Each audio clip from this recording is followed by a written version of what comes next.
What's going on, everybody? Finally back at it, making another video.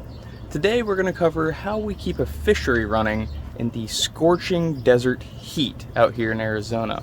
Now, all of our stuff is outside, and I wanted to show you guys how we make it happen. Let's go ahead and take a look. So the first thing is, a lot of these tanks aren't going to look as great as they do in the spring and fall because we don't actually do any water changes in the summer. That means all summer long, none of this is getting water changes. What we actually do is just cool everything with fans using the wind chill effect, which brings everything down an amazing amount. I mean, it's probably about 105 right now. Peak of the day, it's 115-ish, and the fish would just die if we didn't have a way of cooling them. So what we do is we set up these pretty decent fans, which are energy efficient and provide a decent wind blow, and the wind chill effect reduces the temperature when it blows over the water by about 20 degrees, so, or more actually. So these really only get to about mid 80s is the temperature we try to keep it at the highest, and that's still pushing it a little bit. Now, we also cover them in shade screens. This entire area is shaded in, which prevents a decent amount of heat as well. So the ponds all have a direct downward wind blow. And you can see here the temperature already this morning is about almost 100.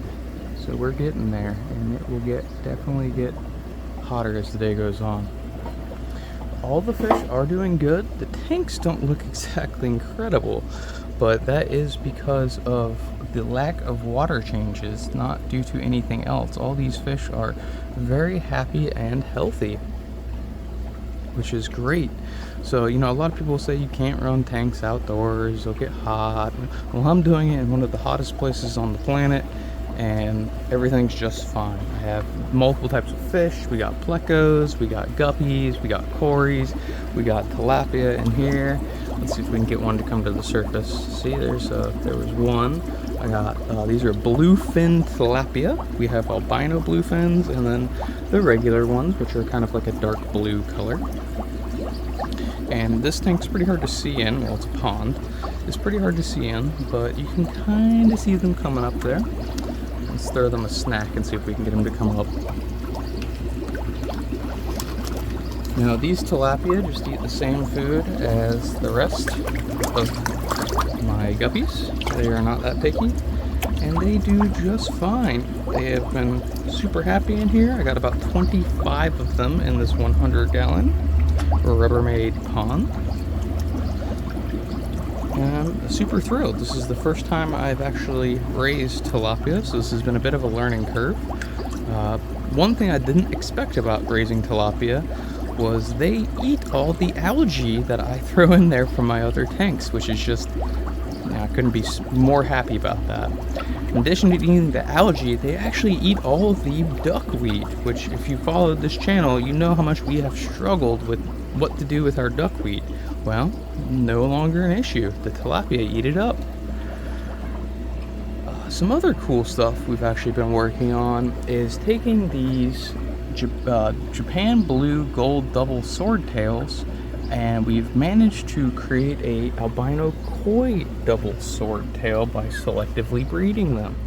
So we have a bunch of tanks of these guys because I was kind of trying to selectively breed them out, and I'll see if I can get you a good shot of them. There's a bunch of cories down here just hanging out. But all of these fish are doing great because we also have these fans set up for them, and it just blows along the top, and then I set more up because occasionally, you know, the wind strength dies off. And the only really adverse effect that using the wind to cool your tanks down is it greatly increases the evaporation. So this is about 2 days worth of evaporation. Now, I mentioned we don't do water changes. We don't, but we do have to replace all this evaporated water. So the way we do that, because our water comes out incredibly hot, you can't fill them quickly. I do a drip fill kind of method.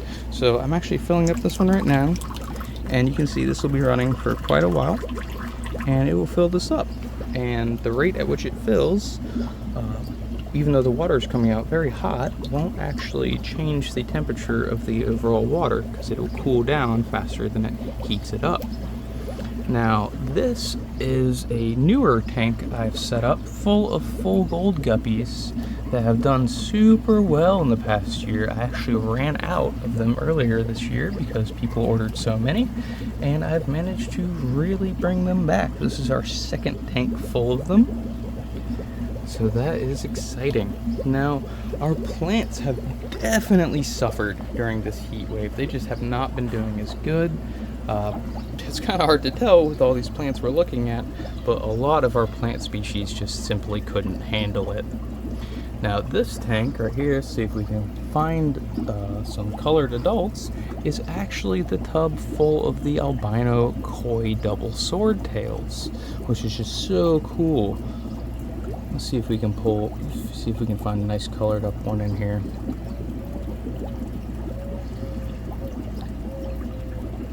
A little hard to tell. We'll have to maybe wait a little longer till they all age up to get a better look at them. But there's just so many. They are prolific breeders. Now, because I've had a little bit more free time, I've actually been working on a completely different kind of project that I would love to share with you guys. I have actually ventured into the world of writing. Now, this is my book, Exalted.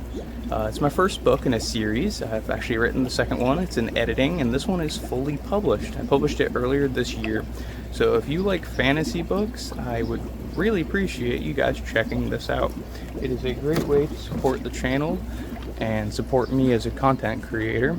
I do other things besides just work on the fishery. So check it out. If you like some of my stuff, you might like the book too. But this is pretty much the setup. We use wind chill effect, and we replace the evaporation. And it's as easy as that, guys. Nothing too complicated. And let's go ahead and take a look at the temperatures here. We got our handy dandy temp gun. And we can see here, let's just look at the ground. 110 is the ground temp, 111. And if we just go ahead and look at the tubs, 84. So massive difference just by running these fans. So if you are interested in keeping fish outdoors, super simple. Put a fan on them and put some shade. They'll probably be okay. I doubt where you live is hotter than the desert in Arizona, so you can probably do it too. And as you can see, the shade itself makes a huge difference as well, as it's 155 in the sun.